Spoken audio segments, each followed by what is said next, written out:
like cartoons, right? Yeah. Oh yeah. Absolutely. So what's your favorite children's book, or do you have one? Or do you have an author that you... Yeah, I've got an old book. No, not authors. These are stuff from the 1800s or even earlier, like old English and old Scottish and old Irish nursery rhymes. They're completely different. I mean, like so Old King Cole was a merry old soul, and a merry old soul was he. Do you know it? Yeah. Yeah, so I mean, or Wee Willie Winkie, which is a Scottish tune as well. So I mean, that there's a whole bunch of different, maybe of the Isles we'll call it. Nursery rhymes of the Isles. We'll do that. So it's more along the storytelling vein. That's what seems to really... Yeah. Will you be quiet? Yeah, really. Rude. Shut up. So what song did your dad sing that was your favorite? The Last Rose of Summer. Yeah, that has a lot of history. Hands down. That The Last Rose of Summer is the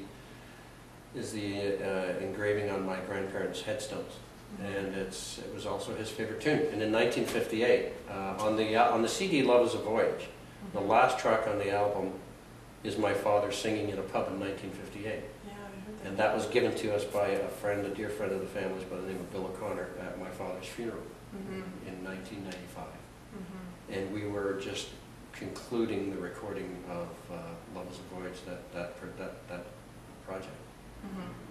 And so it was just a no-brainer for me, because I had dedicated the album to my dad's memory, and I thought, well, we'll put this on to close the album, and so we did. But that was the piece. And that was recorded by a friend of his, right? Before he came. Yeah, 1958. We came in '65, so he was a bartender in Glasgow. Yeah.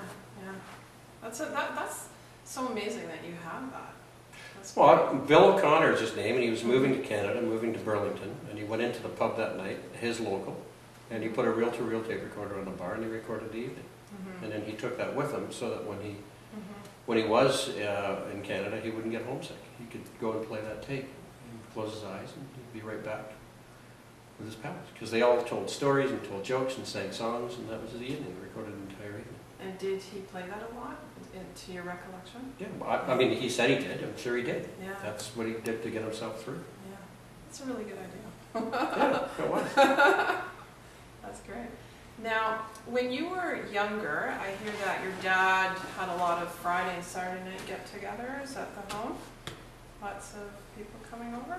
No? Well, Not really? yeah, but not when I was younger, right up until I was until 1995 when he died. Yeah, I mean, Friday and Saturday nights at the house. It was either at our house or at his friend's, Benny McNamee, across the street. And they would get together and they'd watch the hockey game, and then after the game they'd have a sing-song, and that was it.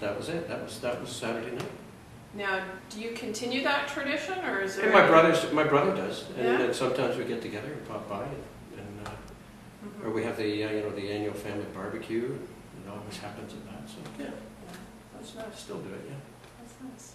Now, how did you get involved with the Veterans Affairs and war amps, and how did that all begin? Because I know there is definitely a connection from your family, and you also promised your dad, didn't you, that you would always do something? Well, we talked about if I ever achieved any level of success, and when it came to getting involved with an organization, my dad was always a great fan and supporter of the war amps, and so that was a natural for me to get involved with, and I did. I spoke to Cliff Chatterton, and in Canada, that was the organization that we still try and work with and do things for. That and SOS, Children's Villages, is another one. And in the U.S., starting in '95, I went and actually it was Tommy Lyons from the New England Shelter for Homeless Veterans who kind of grabbed me and said, "Can you do a fundraiser for us?" And from that, we decided that we'd make homeless veterans our focus in the U.S. And so we've been doing that to the point where we have McDermott House in Washington, which is a transitional home for homeless veterans, and the Hope McDermott Chronic Care Unit in Boston, off the New England Shelter, for those that are in really dire need of serious support. And in Canada, we're about to launch cell phones for soldiers, which is will be a fund that will help support the families of soldiers who are running into financial difficulty by being away. Great. And so, you know, if they're behind in rent, we can help them. If they need babysitting, we can help them. If they need medical attention, perhaps we can help them. And that's what the fund will be about.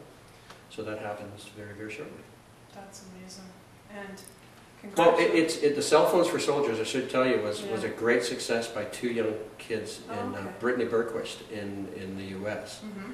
These kids are 16 and 17, and they just got the Microsoft Entrepreneur of the Year award for going above and beyond, is what it's called, the Microsoft Above and Beyond Award. And it was when I met them about a month ago. I sat there listening to what they'd done, and I said, we have to have this for Canada. So we will be an offshoot of that, and we'll keep it all under one umbrella. Okay, well, I definitely want to do a story on that. Oh, you have? You won't believe it. When it happens, I'll let you know. Okay. We've got two national sponsors, and I'm not going to tell you who they are yet, Okay. but I need to get it inked. Mm-hmm. But that'll happen in the next week or so, because we want to announce it December 16th at the show at the Princess of Wales. Oh, that's great. Now, why Boston? What drew you there? I had a show in Boston. That was where I launched my U.S. debut. I wanted to get into the U.S. and I hired a company down there, a marketing company. Mm-hmm. Tip O'Neill's son Tommy and a lady by the name of Pamela McDermott, who was her partner, no relation, at McDermott O'Neill, and I used them to go out and get me as many projects as possible to get my face and my name into the U.S. and they did a brilliant job. Mm-hmm. Because hello, Bob Hope Award. Yeah, that really took me for a blinder, because I'm the only non-American to win it, and it's the Medal of Honor Society. I mean, these guys are like that's the top guys. These are heroes. Mm-hmm. And I know that it came down to two, and it came down to, and I was, you know, one was American and one was me, and I got it. Mm-hmm. And I didn't realize just to what degree, how huge it was until we got to Boston. And it was supposed to happen on October the 9th, or on October the 12th, so we know, or September the 12th, and it didn't because of September 11th, and it was moved a month later. Yeah, it was on stage with all these press and howdy doodies. Good for We you. were there. It was great. It all And starts. it's the highest honor I've ever received. It really is.